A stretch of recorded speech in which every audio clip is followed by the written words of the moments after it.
오늘은 예수님의 제자로 살며 세 번째 설교죠. 제자는 예수님께 순종합니다라는 제목으로 함께 말씀을 나눕니다. 복음서를 보면 예수님을 따르던 많은 사람들이 있었습니다. 그런데 예수님께서는 그 중에 단 12명만을 택하셔서 그들을 예수님의 제자로 부르십니다. 그리고 그 중에 가룟 유다가 예수님을 팔아 넘기죠. 그리고 스스로 목숨을 끊습니다. 그래서 사도행전에 보면 마띠아라고 하는 새로운 사도를 한 명 더 선출을 해서 12명의 사도가 채워집니다. 그리고 12명의 사도들은 오순절 마가의 다락방에서 성령의 충만함을 받고 그들은 그 이후에 변화되어서 온 세계를 다니면서 예수님의 증인으로서 예수 그리스도를 증거하는 삶을 살아가게 되지요. 그런데요, 이 12명의 사도 외에 나도 사도다, 자신을 사도라고 칭하며 살아갔던 한 사람이 또 있습니다. 그 사람이 바로 사도 바울이죠. 바울은요, 원래는 그리스도를 핍박하던 바리새파 사람이었습니다. 그런데 그가 다메섹 도상에서 부활의 예수 그리스도를 만난 이후에 인생이 180도 변화되어서 오히려 예수님을 전하는 전도자로 살아가게 됩니다. 그리고 바울은 누구보다 많은 지역을 다니며 전도했고 많은 교회들을 세웠습니다. 그리고 바울은 이 복음에 대한 신학을 정립한 기독교 역사 가운데 가장 위대한 예수님의 제자입니다. 바울은 안디옥 교회에서 선교사로 파송받은 이후에 총 3번의 전도 여행을 합니다. 그 중에서 오늘 우리가 함께 읽은 이 본문은 바울의 2번째 전도 여행 가운데 일어났던 그런 사건을 기록하고 있어요. 그러니까 바울이 처음 1차 전도 여행을 떠날 때는요, 사실 전도에 대한 어떤 경험도 없고 어떻게 전도해야 되는지도 몰랐을 것입니다. 하지만 1차 전도여행을 다니면서 전도에 대한 감을 익히고요, 또 실제적인 전도의 열매들을 맺게 됩니다. 그리고 이제 2차 전도여행을 떠날 때는 더 자신만만했겠죠. 내가 해본 것이기 때문입니다. 그래서 더 자신만만하게 전도여행을 떠나고 자신이 처음에 1차 전도여행 때 돌아봤던 또 그 도시들을 다시 돌아보며 그 사람들, 성도들을 격려합니다. 그리고 사도 바울을 따르던 동역자들도 있었어요. 실라, 디모데, 누가라고 하는 동역자도 얻습니다. 그래서 이렇게 계속 우리가 전도해 나가면 더 많은 교회를 세울 수 있겠다, 더 많은 성도들을 얻을 수 있겠다라고 아마 바울은 생각했을 것입니다. 그런데 바로 이때에 성령께서 바울의 사역에 관여를 하십니다. 오늘 성경 6절과 7절 말씀입니다. 성령이 아시아에서 말씀을 전하지 못하게 하시거늘 그들이 부르기아와 갈라디아 땅으로 다녀가 무시아 앞에 이르러 비두니아로 가고자 했을 때 예수의 영이 허락하지 아니하시는지라. 6절과 7절에 보면 두 가지 부정적인 표현이 나오죠. 말씀을 전하지 못하게 하셨다, 그리고 허락하지 아니하셨다라는 표현이 나옵니다. 여러분, 바울에게는요, 앞으로 어느 지역에 가서 내가 전도할 것이다 라고 하는 계획이 이미 세워져 있었습니다. 바울은 자신을 따르는 일행들을 데리고요, 이 소아시아의 가장 큰 도시인 에베소에 가서 그것을 복음의 본거지로 삼고 복음을 전하려고 했어요. 이것이 바울이 가지고 있었던 계획입니다. 그런데 오늘 성경에 보면 성령께서 아시아에서 말씀을 전하지 못하게 하십니다. 그래서 이번에 바울은 지금의 터키 북서쪽 지역의 비두니아라고 하는 지역으로 가기 위해서 무시아에 멈춰 섰는데, 거기서도 성령께서 비두니아로 가는 것을 막으시죠. 허락하지 아니하십니다. 그렇게 무시아를 지나서 이제 드로아라고 하는 항구 도시에 이르렀어요. 그런데 한밤중에 꿈에 환상이 보이는데 마게도니아 사람이 환상에 나와서 와서 우리를 도우라 라고 하는 환상을 봅니다. 마게도니아가 어디냐면 지금의 그리스 땅이 바로 마게도니아예요. 그러니까 지금 바울은 터키 땅에 있는데 바다를 건너서 마게도니아로 가서 우리를 도우라 라는 그런 환상을 보게 되죠. 그리고 바울은 이 꿈이 바로 그가 섬기는 예수 그리스도의 음성이다 라는 확신을 가지고 다음 날 그 유럽으로 가는, 마게도니아로 가는 배를 알아보고 그 배를 타고 마게도니아, 유럽의 첫 땅인 네아폴리로 출발하게 됩니다. 사랑하는 성도 여러분, 우리 지난주 말씀 기억나시죠? 왜 웃기만 하실까? 지난주 말씀에 예수님의 제자로 부름받은 사람은 점점 그 신앙이 성장해 간다라는 말씀을 드렸어요. 그리고 신앙이 성장하다 보면요, 예수님을 사랑하게 돼요. 그리고 예수님을 사랑하다 보면 나보다 더 예수님을 사랑하는 단계까지 이르게 됩니다. 그리고 우리가 예수님을 사랑하기 때문에 그분께 순종하게 되어 있어요. 여러분, 내가 누군가를 사랑하면 그 사람의 마음을 알고 싶죠. 이 사람이 이것을 원하는구나. 그리고 나중에 어떻게 되냐면 그 사람의 원하는 것을 들어주고 싶어 합니다. 그래서 우리가 예수님을 사랑하면 예수님의 말씀에 순종하게 되는 것이에요. 여러분, 사도 바울은 지식도 많았어요. 경험도 많았어요. 그를 따르는 사람들도 있었습니다. 하지만 성령께서 그에게 말씀하셨을 때 바울은 자신이 의지했던 그 모든 것들을 다 내려놓고 예수님께 순종합니다. 여러분, 이것이요 바로 참된 예수님의 제자의 삶입니다. 그래서 오늘 우리가 함께 읽은 이 말씀을 통해서 우리가 예수님의 제자로서 예수님께 순종하기 위해서는 어떻게 해야 될까 하는 그 은혜를 우리 함께 나눠보려고 합니다. 바울은요 12명의 사도들처럼 살아계신 예수님을 만난 적이 없습니다. 12명의 사도들은 다 예수님을 만났어요. 눈으로 봤어요. 근데 사도 바울은 살아계신 예수님을 만난 적이 없어요. 그리고 바울은요 오순절 마가의 다락방에서 다른 사도들처럼 성령을 체험하지도 않았습니다. 하지만 바울은 유대 율법에 대한 방대한 지식을 가지고 있었고 예수 그리스도의 십자가에 대한 누구보다 많이 알고 있는 사람이었습니다. 그래서 바울은 이 신약의 신학을 집대성한 사람이 바로 바울입니다. 그러니까 당시에 바울만큼 예수님의 복음에 대해서 이해하고 있는 사람은 없었다라는 것이죠. 그리고 바울은 예수님의 증인된 삶을 살기 위해서 자신의 모든 것을 포기하고 도시들을 다니면서 전도하고 많은 열매들을 맺고 있었습니다. 그러니까 한마디로 바울은 전도의 베테랑이에요. 베테랑. 그래서 자신만의 분명한 전도 계획도 있었어요. 바울은 보통 어떻게 전도하냐? 가장 먼저 어느 지역에 가면 가장 큰 도시를 찾아갑니다. 그 도시의 가장 큰 도시를 찾아가서 사람들이 많이 모이는 아고라라고 하는 곳을 찾아가요. 아고라는 지금으로 따지면 시장과 같은 거예요. 사람들이 모이는 곳. 아고라에 찾아갑니다. 그리고 또 유대인들이 모이는 회당을 찾아가요. 그리고 그곳에 가서 전도를 합니다. 그러니까 바울은요 타겟하는 도시가 분명했고 그리고 이러한 전도의 방법은 분명히 효과가 있었습니다. 그런데 그런 바울의 전도 계획에 하나님께서 지금 브레이크를 거시고 계시는 것이에요. 지금은 아시아에 가서 전도할 때가 아니라 너가 지금은 마게도냐 땅 유럽으로 건너가서 전도해야 된다라고 예수의 영이 바울에게 말씀하고 있습니다. 여러분, 내가 스스로 능력이 있다라고 생각하고요.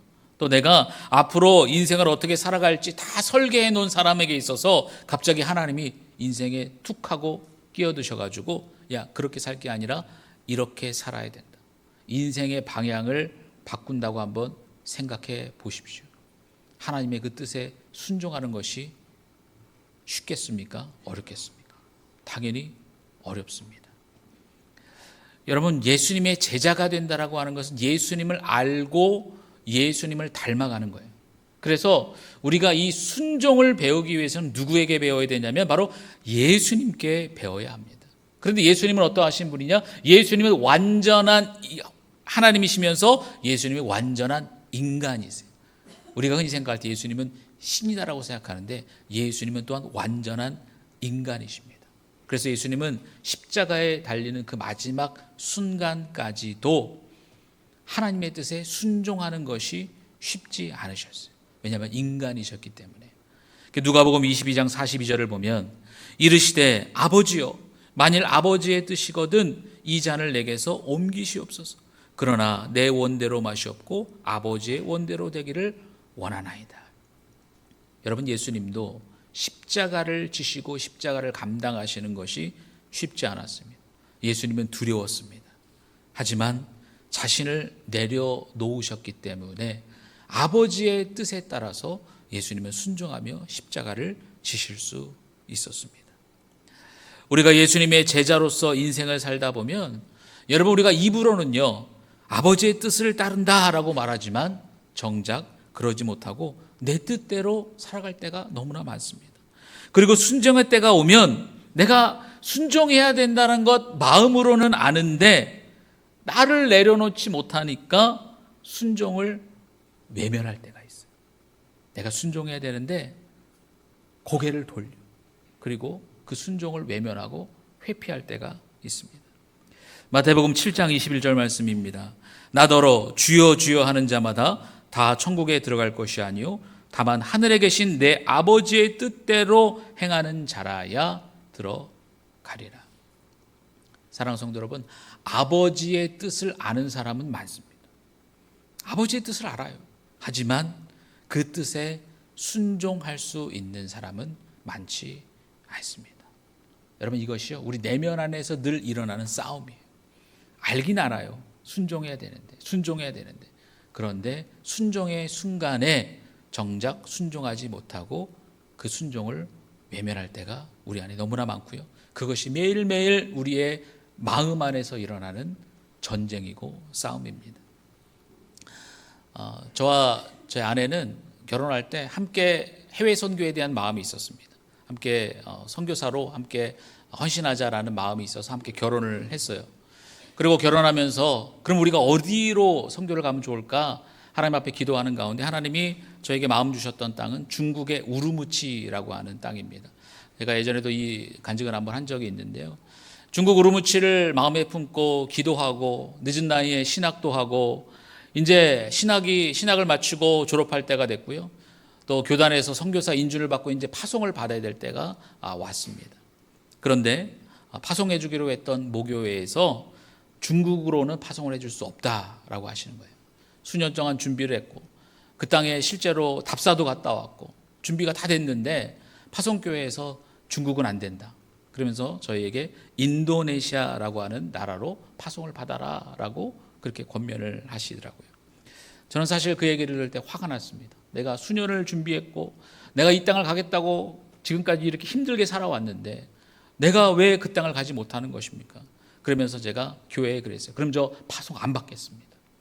저 안 하겠습니다. 그랬어요. 그리고 당시에 교단에서 받는 훈련이 있어서 이제 말레이시아로 선교 훈련을 떠났어요.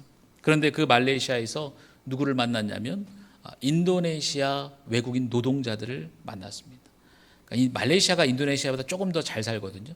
이런 얘기하면 근데 인도네시아 사람들 싫어해요. 예, 자기네들이 비등비등하다고 생각하는데 사실 말레이시아가 더 잘 살아요. 그러니까 인도네시아 사람들이 말레이시아 와서 노동을 하며 살아갑니다. 힘겹게 난민같이 살아가요. 아이들을 키우고 있었어요. 그 아이들을 케어하고 그 아이들과 성경학교하고 이런 사역들을 했습니다. 그러면서 하나님께서 그 땅에서 인도네시아 사람들을 만나게 하시면서 하나님이 제 안에 마음의 변화를 만들어 가시기 시작했습니다. 여러분, 선교는 누구를 위한 선교입니까? 선교는 하나님을 위한 선교입니다. 우리가 주인이라고 모시고 따르는 그 하나님을 위한 선교예요. 그런데 제 마음 안에 어떤 마음이 있었냐면 하나님, 저 이 나라 아니면 안 됩니다. 저 여기 꼭 가야 됩니다. 저 여기 가려고 지금까지 여러 가지 포기하고 왔어요. 그런데 지금 와서 지금 딴 나라 가라고 하면 지금 말이 되는 것입니까? 라고 하는 제 마음이 있었어요. 내 주장, 내 고집을 하나님 앞에서 꺾지 못하고 있었던 것이죠. 그런데 하나님께서 말레이시아 땅에서 인도네시아 사람들을 보게 하시면서 저에게 말씀하셨습니다. 어느 곳에 어떤 선교지를 가느냐가 중요한 것이 아니다. 누구의 뜻에 순종하느냐가 중요한 것이다 라고 하나님이 제 마음에 말씀하셨습니다. 그래서 그 땅에서 저는 저의 의지를 굽히고 하나님, 제가 인도네시아로 가겠습니다 라고 하며 인도네시아로 파송을 받았습니다. 사랑하는 성도 여러분, 우리는 예수님이 나의 주인이세요, 저는 예수님의 제자입니다 라고 말하며 살아가지만 정작 순종의 때가 되면 예수님보다 내 뜻을 더 앞세워요. 나를 내려놓지 못합니다. 여러분, 예수님은 램프 안에 있는 요정이 아니에요. 우리가 필요할 때만 불러내서 하나님 이거 필요합니다. 이거 들어주세요. 하나님은 램프 안에 있는 요정이 아닙니다. 하나님은 우리가 보시는 주인이십니다. 그래서 여러분, 순종의 시작은 나를 내려놓는 것에서부터 시작됩니다. 나의 생각과 나의 계획과 나의 의지를 내려놓을 때 비로소 우리는 순종할 수 있는 것이죠. 여러분, 사도 바울은 대단한 사람이었어요. 그보다 전도에 대해서, 예수님에 대해서 더 많이 아는 사람 당시에 없었습니다. 하지만 바울은 예수님께서 계획을 바꾸시고 길을 돌리시자 아무 말도 하지 않았습니다. 자신의 계획에 다 있었는데 그것들 다 뒤로 하고 자신을 내려놓고 주님의 길을 따라갔던 사람, 그 사람이 바로 사도 바울입니다. 그래서 오늘 본문에 보면요, 이 바울 일행을 이끄는 주체가 있어요. 바로 성령님이시죠. 그래서 오늘 본문에 보면 성령이 또는 예수의 영이라고 하는 주체가 바울과 바울 일행의 그 길을 막기도 하시고 그 길을 열어주기도 하십니다. 바울이 자신을 내려놓고 하나님께 순종할 수 있었던 이유는, 그래서 바울은요, 성령님의 음성에 민감했기 때문에 그 예수님께 순종할 수 있었습니다. 여러분, 보통 사람들은 자신이 세운 계획이 있었어요. 근데 그게 잘 안 돼. 내 계획대로 잘 안 돼. 일이 잘 안 풀리면 내가 부족하구나, 능력이 부족하구나, 지식이 부족하구나. 그래서 다른 사람들의 조언을 듣고요, 자신의 능력을 키워갑니다. 그러면서 자신이 또 다른 계획을 세워요. 이번에는 되겠지. 그런데 성령의 사람은 어떻게 합니까? 성령의 사람은 그러한 순간에 자신을 내려놓습니다. 그리고 성령님께 귀를 기울이죠. 성령님 어떻게 하면 되겠습니까? 그리고 성령님께 모든 것을 맡겨드립니다. 갈라디아서 5장 16절 17절 말씀입니다. 내가 이르노니 너희는 성령을 따라 행하라. 그리하면 육체의 욕심을 이루지 아니하리라. 육체의 소욕은 성령을 거스리고 성령은 육체를 거스르나니 이 둘이 서로 대적하므로 너희가 원하는 것을 하지 못하게 하려 함이니라. 사랑하는 성도 여러분, 성령을 따라 행하는 것은 육체의 욕심을 내려놓는 것이다 라고 갈라디아서가 말합니다. 내가 원하는 것을 하는 것이 아니라 성령님이 원하는 것을 알고 행할 때 비로소 우리는 순종할 수 있는 것이죠. 그래서 헬리나우에는 이런 말을 했어요. 그리스도의 제자들이 받아야 할 훈련은 어떤 것을 정복하는 것이 아니라 오히려 성령의 지배를 받는 것이다. 여러분, 예수님의 제자는 무언가를 내 스스로 만드는 것에 집중하는 것이 아니라 어떻게 하면 내가 성령님께 순종할 수 있을까, 이것을 고민하는 사람이 바로 예수님의 제자입니다. 사랑하는 성도 여러분, 예수님의 제자로서 예수님께 순종하는 삶, 이 삶을 사는 것은 사실 그렇게 쉬운 것이 아닙니다. 그래서 우리는 예수님께 순종하기 위해서 늘 성령님께 그 귀를 기울여야 하는 것이고요. 그리고 성령님께 모든 것을 맡겨드릴 때 비로소 우리는 순종하게 될 줄로 믿습니다. 바울이 밤에 환상을 보죠. 그리고 자신의 계획을 뒤로하고 이제 배를 타고 유럽으로 넘어갈 때 바울 옆에는 그를 돕는 동역자들이 있었습니다. 우리 10절 말씀을 봅니다. 바울이 그 환상을 보았을 때 우리가 곧 마게도냐로 떠나기를 힘쓰니 이는 하나님이 저 사람들에게 복음을 전하라고 우리를 부르신 줄로 인정함이러라. 사도행전에서 오늘 본문 전에 보면 주어가 뭐냐면 바울이 그들이라고 하는 3인칭이 주어입니다. 그러니까 뭔가 저자가 그 제3의 사람들을 바라보면서 글을 적고 있어요. 그런데 오늘 본문에서부터는 뭐라고 주어가 되냐면 우리는 이라는 주어가 납니다. 1인칭 복수예요. 그 이유는 뭐냐면요, 이 사도행전을 쓴 사람이 누구죠?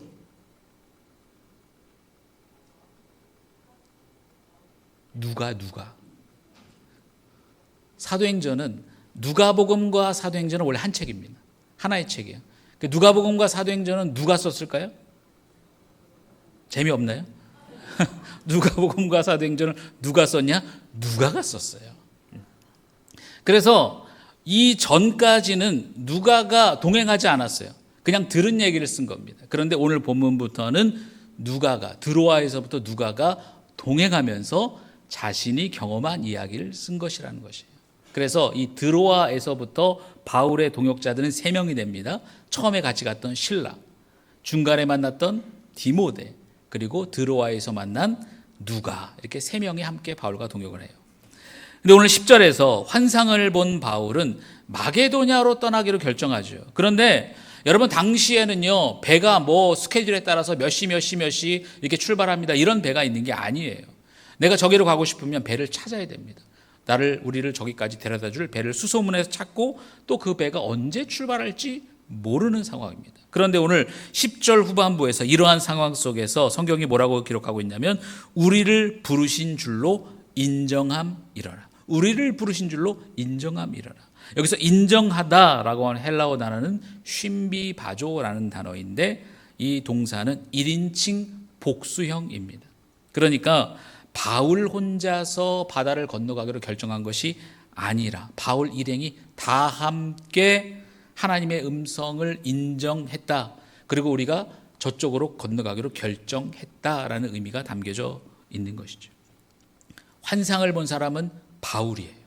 바울 혼자 환상을 봤습니다. 하지만 바울은 혼자 결정하지 아니하고 동역자들에게 자신의 환상을 이야기했고, 이것을 의논함을 통해서 우리가 마게도냐로 넘어가자라고 결정을 했던 것입니다.